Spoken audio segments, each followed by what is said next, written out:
guys, for today's ganap nga, gagawa tayo ng iced coffee at ipaparate natin sa mga tao dito sa bahay. Sakto, sobrang init ngayon, kaya samahan niyo ako.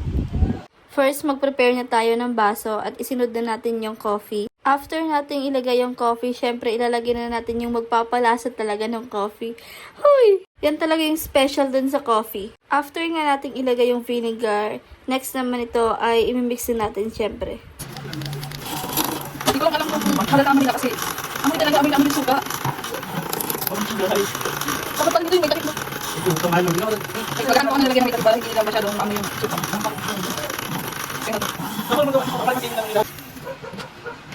Sarap. Uy, sarap Mi! Isalin natin siya dito guys kasi maramoy yung suka. So guys, nilagyan ko na ito ng yelo. Isalin na lang natin para hindi masyadong amoy yung suka.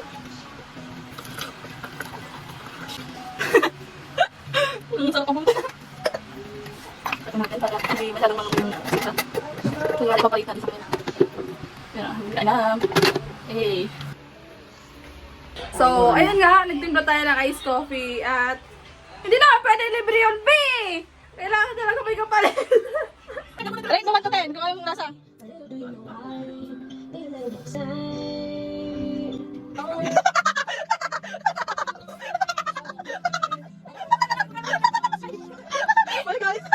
Guys, punta naman tayo sa kabilang bahay.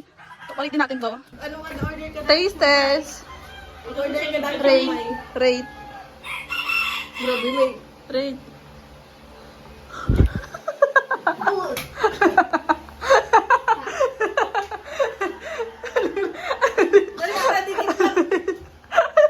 Guys, punta naman tayo dun sa kong pinsan. Madayuhin natin siya para ipatikin tong coffee na to. Baby Jai! Ito, palit ako sa ito! Open the door! So, gumawa ako ng iced coffee. Rate mo 1 to 10. Ay, tabago yan. Dadaan mo ko.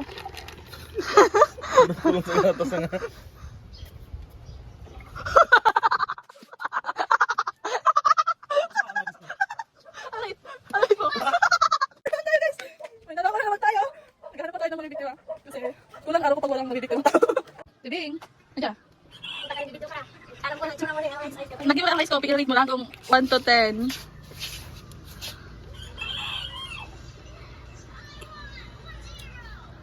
Ito na daw. Ito mo na nasahan.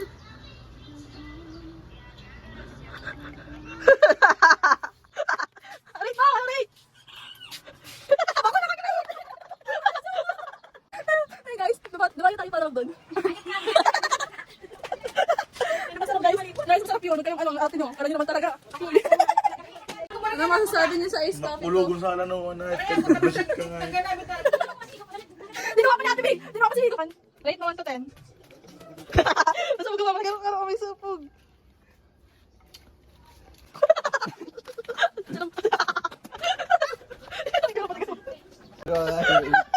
Tagilid!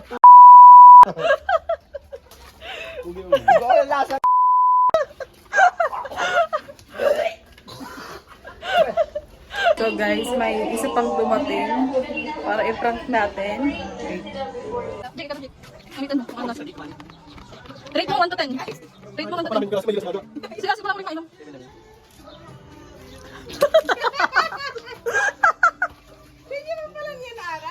Rate mo 1 to 10. Gugumo ko yung lason.